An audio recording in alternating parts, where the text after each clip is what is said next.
Doctor बाबा साहब अम्बेडकर ने कहा था, शिक्षित बनो, संगठित रहो, संघर्ष करो। तो हम लोग जागरूक करें लोगों को और वो अपने अधिकारों के प्रति जागरूक हों, तैयार हों अपने छिने हुए अधिकारों को लेने के लिए।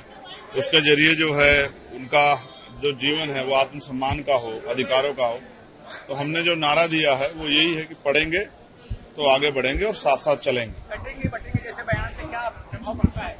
मुख्यमंत्री जी को जवाब देना चाहिए। जब वो मंच पे खड़े होके हरिजन और गैर हरिजन की बात करते हैं, बांटा किसने? पहले ब्राह्मण, क्षत्रिय, वैश्य में, फिर जातियों के आधार में, जातियों में भी जातियां, गोत्र किसने बांटा? आप जानते हैं कि ये सब जो है जिन लोगों ने व्यवस्था बनाई उन्होंने ही बांटा। बटे हैं सच में। अब जब इस व्यवस्था कैसे तो भी कटते थे, तो भी मरते थे, तो भी बिना अधिकार के रहते, तब भी जुल्म सहते थे, अभी भी सह रहे हैं।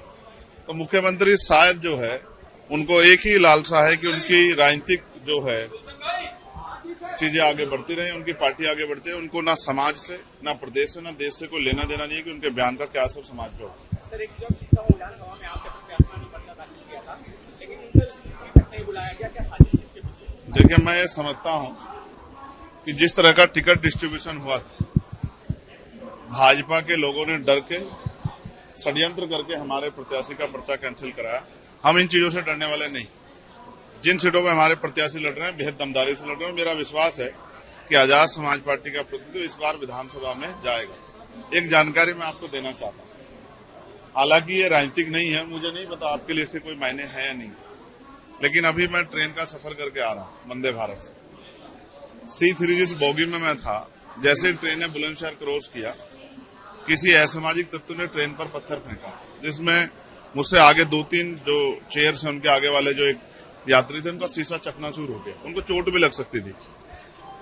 मेरी नजर में ये जरूरी नहीं कि षड्यंत्र का हिस्सा हो, किसी को नुकसान पहुंचाना, ये लापरवाही भी हो सकती है, ये जानकारी का अभाव भी हो सकता है। मैंने ये अपील की है एक्स के माध्यम से अपनी बात रखते हुए कि सबसे पहले गांव में, घर में माँ बाप और फिर स्कूल में एक जिम्मेदार नागरिक बनाने के लिए संवैधानिक कर्तव्य, संवैधानिक अधिकार के साथ संवैधानिक कर्तव्य क्या है एक नागरिक के, उसके लिए भी हमें लोगों को तैयार करना चाहिए बचपन से ही।